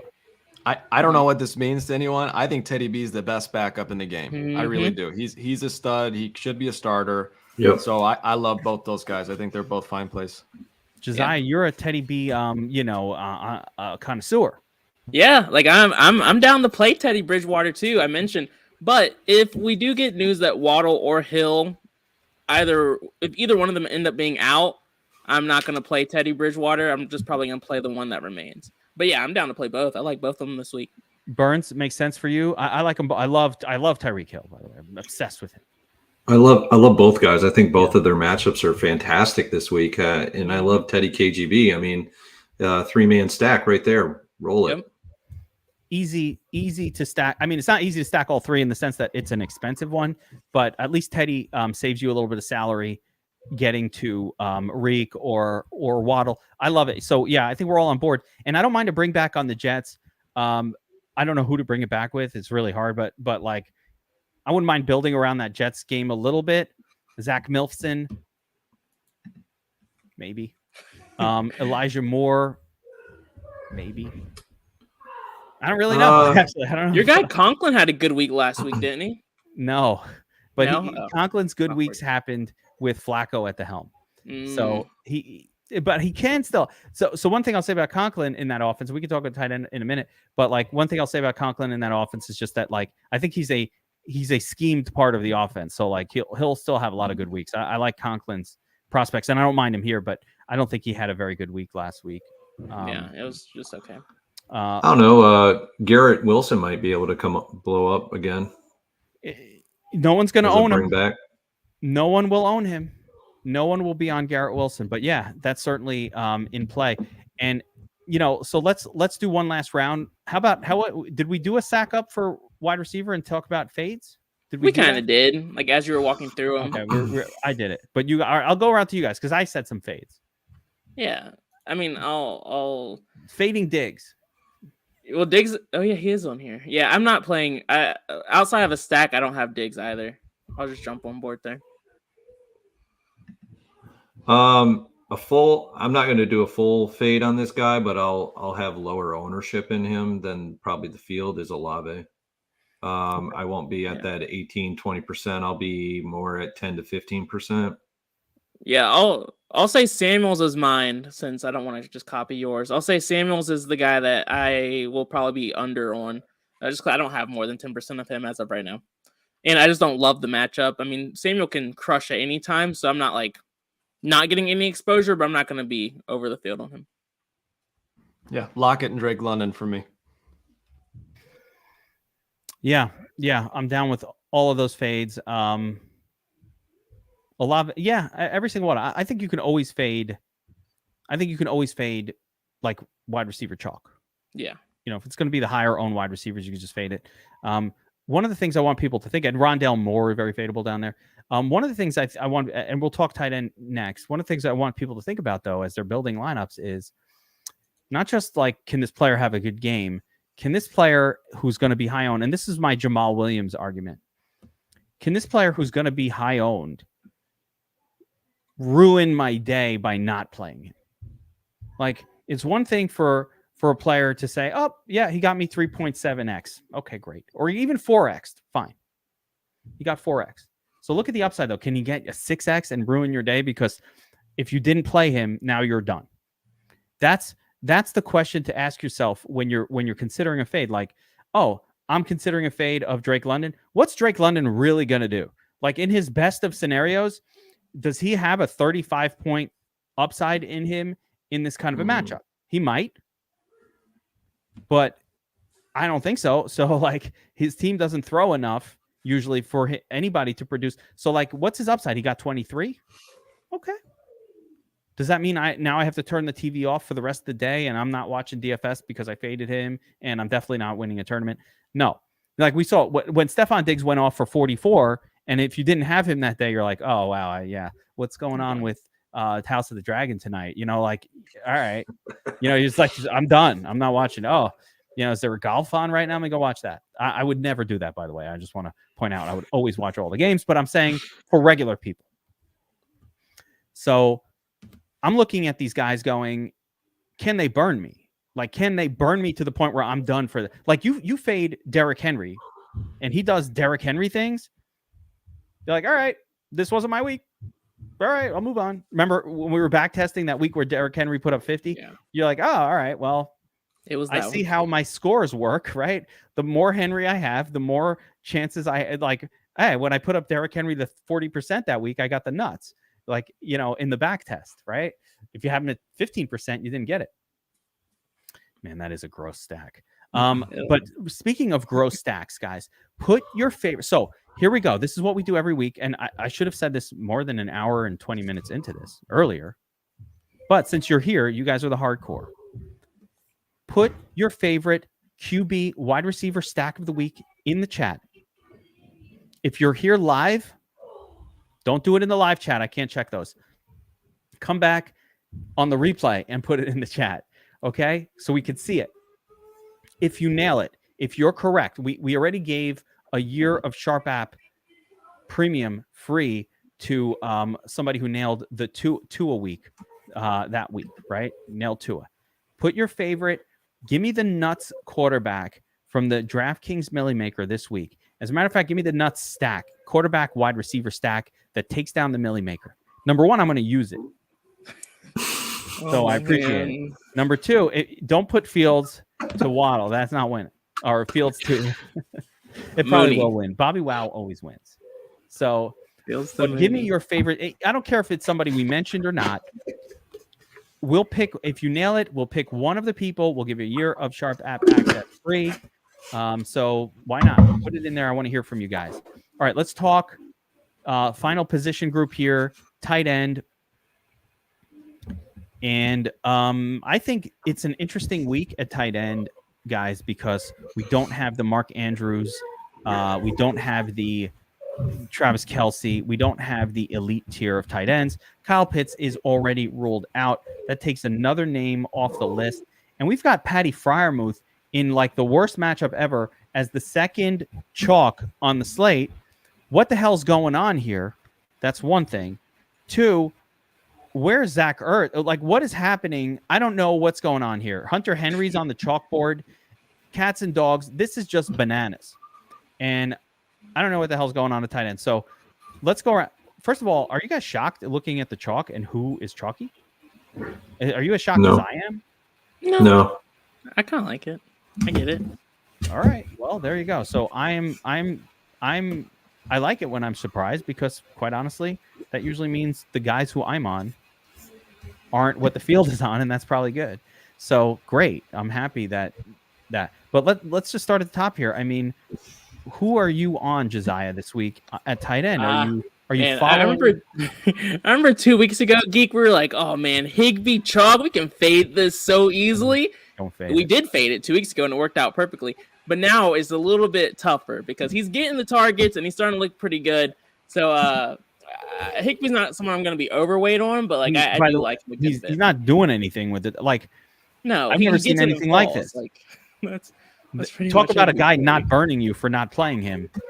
The guy gets 14 targets, 10 receptions, still only gets 17 fantasy points. Like, you'd have to try really hard to score that few, like, fantasy points. Like, another way of looking at it is if he does anything at all, like once he catches the ball, like if he does anything more than he did, he'll be the nuts. But anyway, what am I doing? I have a few tight ends I like a lot. I like TJ Hawkinson. Definitely with Swift already out. If we get Amon-Ra out, it's a repeat of last week. The Patriots aren't that scary of a defense. I'm down to go for it. The second option I like is Dallas Goedert. The Cardinals are awful against the tight end, or at least they're not that great from what I remember. Yeah, they're really not. They've given up a lot of points so far this year to the tight end position. I like Hurts already. Goddard's a nice little pairing with that. And then the sneaky tight end play I have this week is Juwan Johnson against the Seattle Seahawks. This is the opposite of my Panthers theory. Like, whereas the Panthers aren't that bad against the run, Seattle actually is bad against the tight end position. So as long as we're playing a tight end that actually gets targets consistently, I'm willing to target that tight end against the Seattle Seahawks. So that's where I'm going to be. I don't hate it. Burns, I muted you, by the way, just for some background noise. But I didn't know I could do that. I just discovered that I have the power of mute. So I like the Juwan Johnson call. I do like this idea of paying down a tight end this week. I'm going to give you a couple that I like that aren't on the chalkboard, both of them. So I like Higbee. It's fine. He's going to get targets. Great. Whatever. Going back to this chalkboard stuff. Yeah, Higbee's fine. He can get some targets. Hunter Henry, I don't get it. But I mean, TJ Hawkinson, I think, is probably lower owned, in my opinion, than maybe what he should be. Assuming if Amon-Ra is out again, I'm going to go right back to TJ. So I don't, last week we were all over Hawkinson, by the way, as the chalk play. I loaded up on him as my highest owned player across all my shit because of Amon-Ra being out. I'm not going away from that. I'll go right back to it if Amon-Ra is out again. He wasn't priced that differently, but I have a sneaky one. And this does depend on injuries. And no one has thought of this guy. And this came to me, again, studying the matchup sheet and the snap counts. Now, the nice thing about this player, and I'm doing this Twitter bro style where I give you a lot of lead up, and then I tell you who the player is.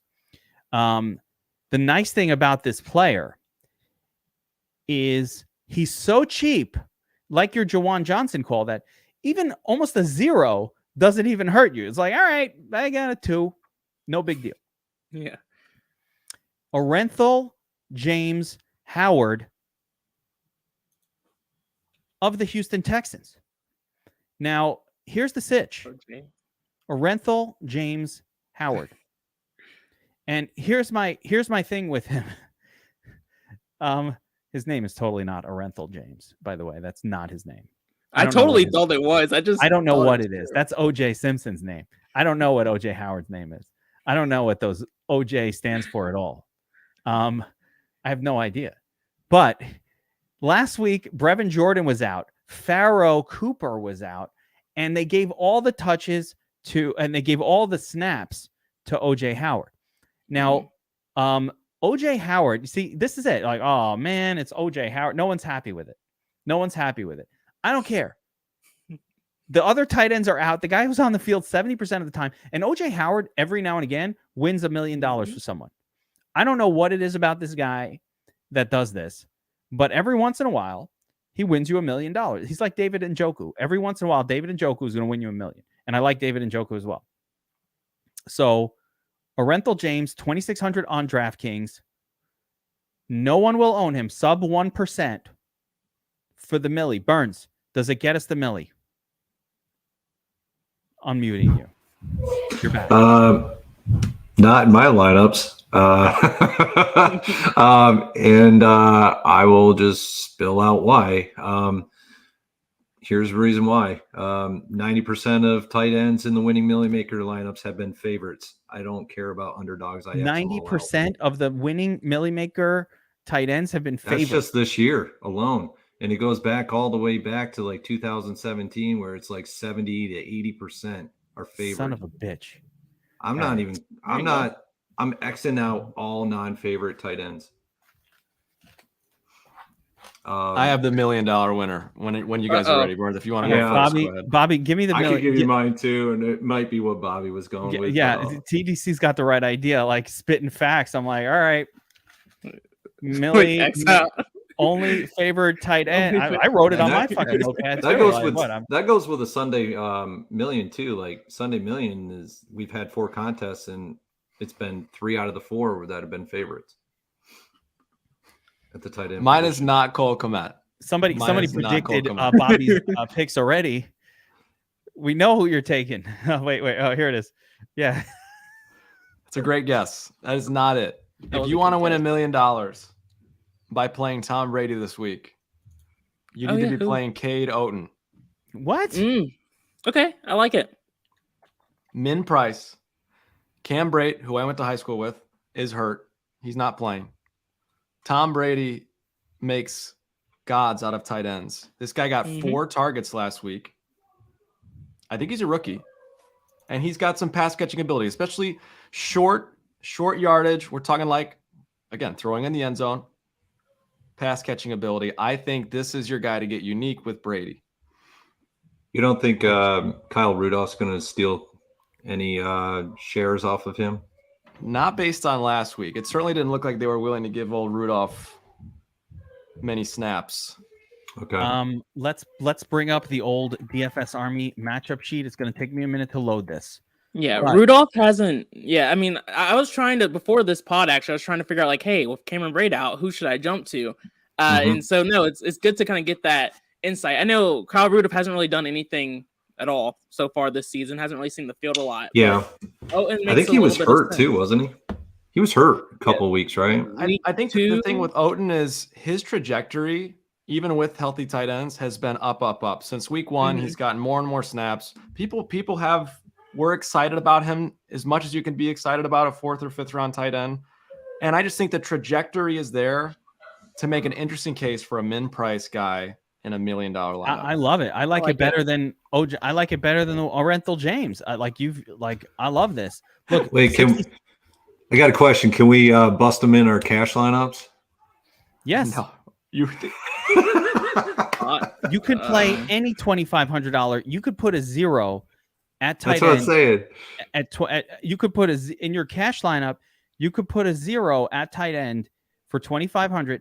Get a 0, and it doesn't really harm your cash game approach all that much at all. I probably would. There's probably you're probably safer to go with like the 4K. Yeah. Tyler Conklin, or like the Jets guy or something like that, or even Juwan at that point. But I love this play. Yeah, I do too. I really like it. I was looking for some insight into that Bucs game, and that was a great little nugget. That snaps, gets you Bobby. Brady, snaps on that. I mean, it gets you a Brady plus. Well, don't snap me yet. We can either snap me or crack me after Sunday. All right. No. Yeah, I just want the play. The play itself is good, so that's all I was looking for. If it fails, then that's on me. It fails, whatever. But you know what? Yeah. I was thinking like Brady's out. They don't have a tight end. It really didn't occur to me to think like, oh, the rookie will get looks. Be careful of rookie tight ends in general, but like, okay. And Cade Otton was definitely somebody who came out of the draft with some, I'm going to say some hype, right? As much hype as you can get as like a 4th round tight end or a 3rd round tight end or wherever he came from. But nonetheless, like we drafted him in our rookie drafts in Dynasty. So like he went in my, in certain leagues, he was drafted. Like he wasn't undrafted. He went in the 4th round, but he was drafted. Yep. That's the important part. I like it. All right. So a little further in depth. Let's sack up and fade someone at tight end. Let's go around the room, sack up. I'm assuming Pitts doesn't count. You can't fade. Patty Fryermuth for me. If he's going to be 10% owned, I don't want to touch him. Which one? Fryermuth. Yeah, Fryermuth. That's fine. I'm going to fade Hunter Henry. I don't get that. What, he's on the chalkboard? How did he get there? I'm fading. Yeah, I think mine will probably end up being Higbee.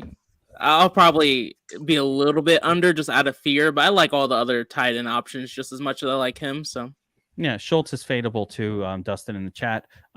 Burns, you got a fade? You got a fade of that group? Yeah. Let me see. What do we got here? I'm on board with fading Fryermuth and Higbee in tournaments, and my low-owned play at tight end. Let me get his actual percentage here because it's not actually on the chalkboard. I don't see anybody playing this guy at all. I got 2 plays for you, and Kevin's gonna probably freak out. I hope it's not George Kittle. Oh, I love like I said, 1.53% ownership on George Kittle. Money. Are you doing it? I'll be over the field on him. And here's the reason why. Is he the top salaried tight end right now? He's the most expensive. Okay. But it's not, he's cheap anyway. It's not like it's a big deal. Okay.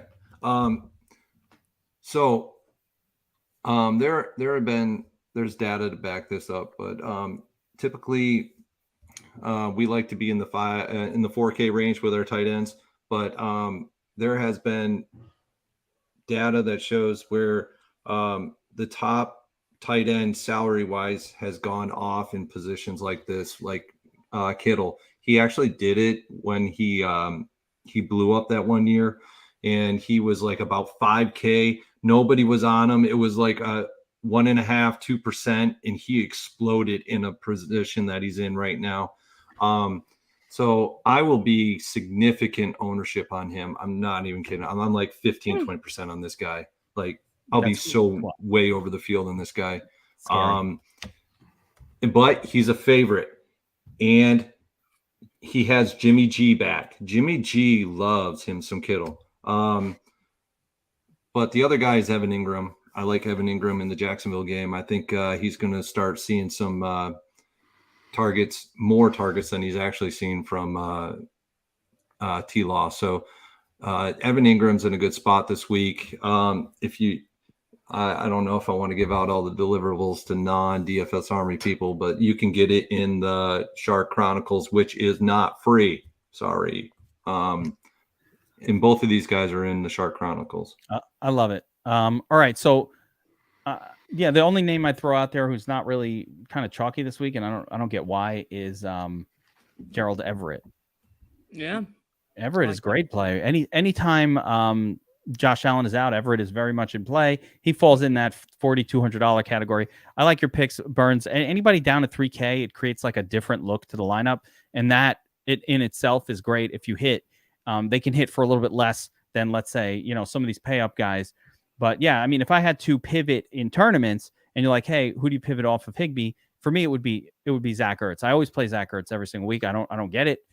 He's never owned, and he gets 10 targets. It's like it's been a cheat code for me. I feel like now it's like 2 years into the cheat code of Zach Ertz. He gets 8 or 9 targets, and he's like 2% owned every single week. It's bizarre.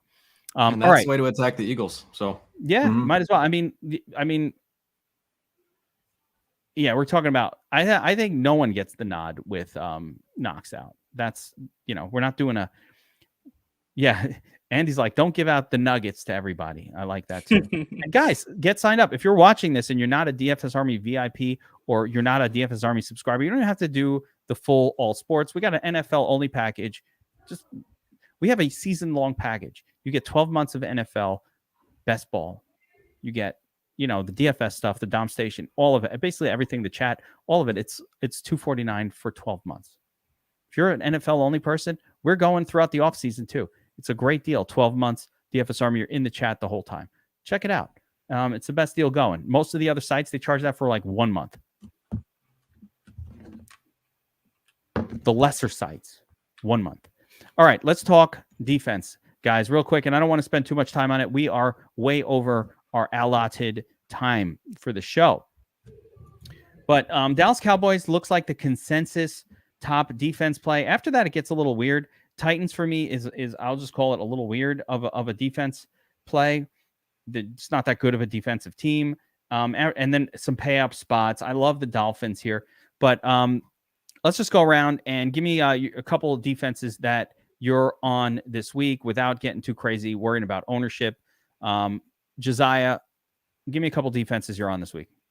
Yeah, I mean, I don't feel too passionately this week about defense. Some teams I do have some exposure to, though, are like the Texans.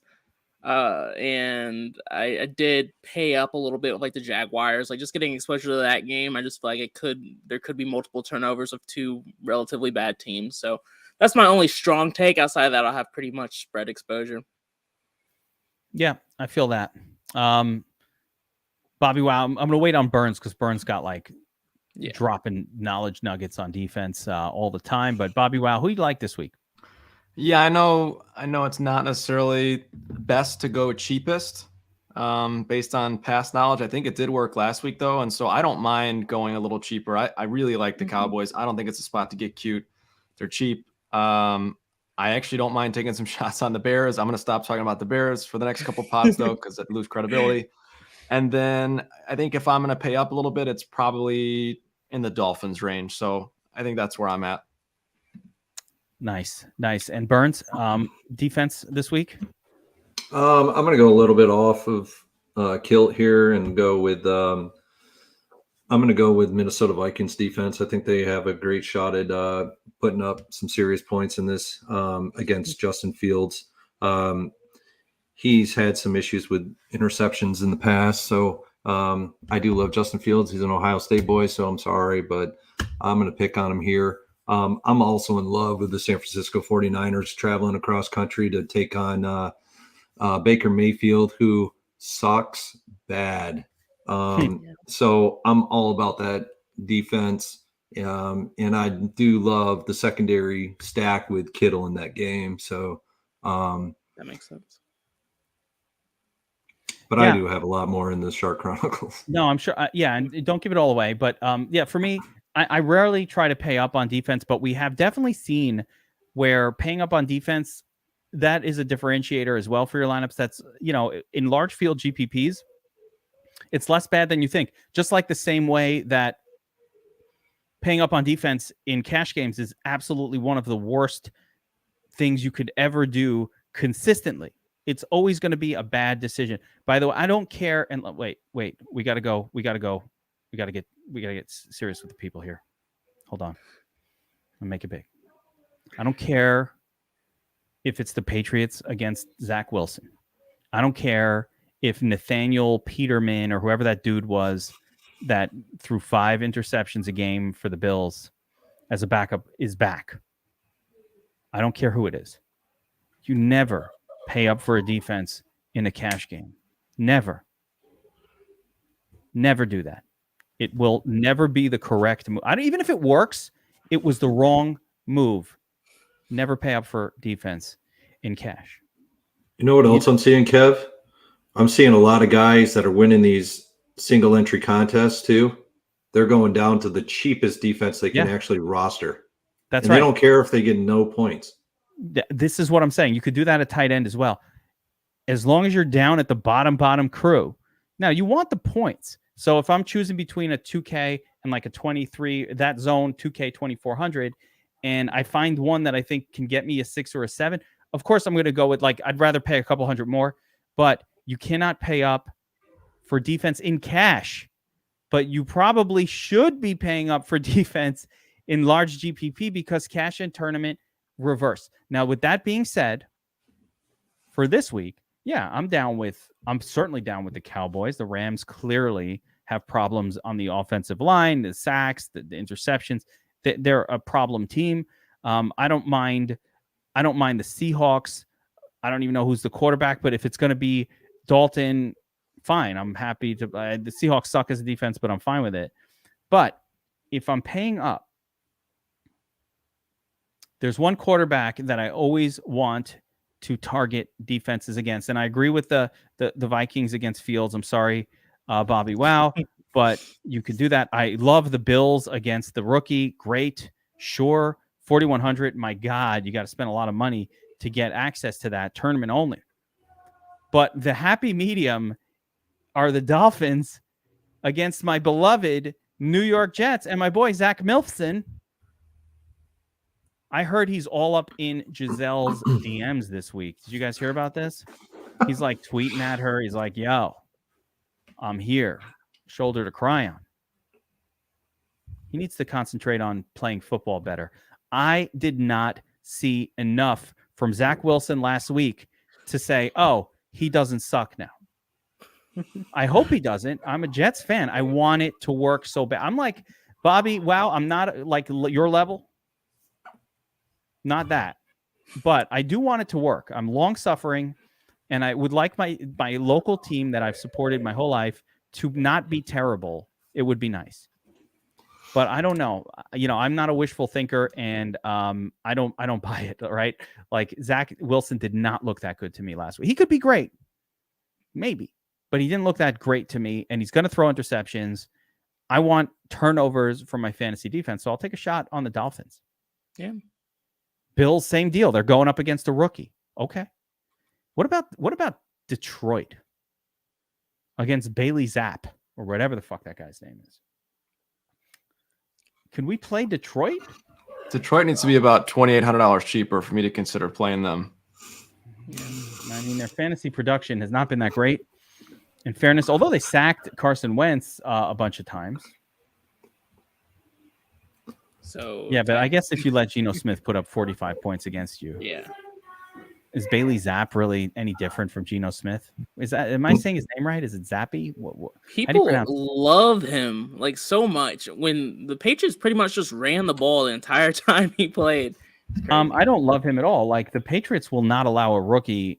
The part of the reason why Detroit's probably not that good of a play is because of exactly that reason. Like he was fine last week, but the reality is the Patriots are not going to allow a rookie to throw 4 interceptions in a game. They're just going to run the football, and they're good at doing that. So, like, play Ramondre. It's a good play. I like that, though. BobbyWow, they had to be $2,800 cheaper to play them. If it's free, though, would you do it? Even then, I think we could debate it. That's the irony. I think. Yeah, like if it was free, you're like, no, I'll take that, man. I need them to be negative salary. Burns, does your math say that if any player is ever free? There was once a time when there was an MLB player that was free. I remember that.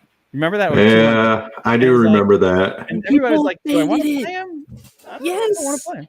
And everybody would load up on him. Or a walk? I don't know. Did he get a walk? Like it was a guy who hadn't had a hit in so long that it was almost like a joke for the salary maker. He was like, you know what? What if I make him free? Will you play him? Like it was a guy who was like batting 140. I cannot remember the name. I thought it was Chris. It was the guy from the Orioles, wasn't it? Yes, Chris. Yeah, it was like a Chris with a K. What was his name? Not Davis. It was it was Chris Davis. He was striking out at like a 50% strike rate. It was somebody like that. 50% strikeout rate. I remember the picture of the player. Yeah. Man. It was Chris Davis. I like this. So poor guy. All right, let's wrap it up here, guys. This even at free, it still won't hit 4x. Remember, if you watch this all the way through, you enjoyed the show, do us a solid. Do it. Stop what you're doing. Hit the like button. hit the subscribe button, because I look at the analytics of these videos and it's like 70% of the people watching this are not subscribed, at least to the DFS Army YouTube channel. Got to do that. I'm not saying you have to sign up for DFS Army as a VIP. You don't like money, don't do it. That's fine. Not everybody likes winning. I get that. A lot of people like losing, and that's fine.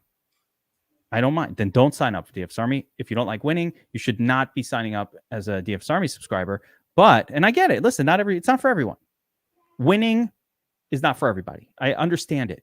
But hit the subscribe, hit the like button. Let us know you're here. Drop a comment. Give us your favorite QB wide receiver stack for this week. If it hits, we're going to contact you. I don't know how I'm going to contact you. We'll fucking respond to the tweet. Hit us. We'll tweet at you. We'll do something. We'll get in touch. We will give you a free year of Sharp App Pro. Sharp App is, of course, the sports betting app extraordinaire, currently ranked #1 on the iOS store for sports betting tools. The best app in existence, Sharp App. Download it right now. If you followed my picks on Sharp App last week, and I put my picks in there, and you could follow them, Chief ST. See my face, though. 5-0 against the spread last week. What more do you want? What more can I do? We talk about things being free, Geek. That's free money. It's free money. That's free money. Can't fade free money. It's free money. All right, let's wrap it up there. Tournament Tactics, NFL Week 5. This was awesome. I love hanging out with you guys. It's always fun. You gave me some play. I got notes. No more underdog tight ends. Who the hell knew that? My whole world turned over. He knew. Meanwhile, if you're following our showdown breakdowns, you've now taken down 2 tournaments in a row. We destroyed Monday. We destroyed Thursday. We're going to do it again on Sunday. We're going to do it again on Monday. If you like playing NFL showdowns, you need to be signed up, because the Sunday show, the Monday show, behind the paywall. I accidentally put the Monday one this past week. I forgot to click the paywall, everybody. So I was like, how are we getting so many views on this thing? And we were talking like we were behind the paywall, like we're being all casual. And then I realized it was public. I fucked up and I made it. So make sure you signed up, DFS Army VIP, promo code Geek, all that good stuff. We love you guys. We'll see you next time. Tournament Tactics for Josiah, for BobbyWow, for Burns, for myself, for the #1 Bears fan. We'll see you guys next time. Good luck. I guess.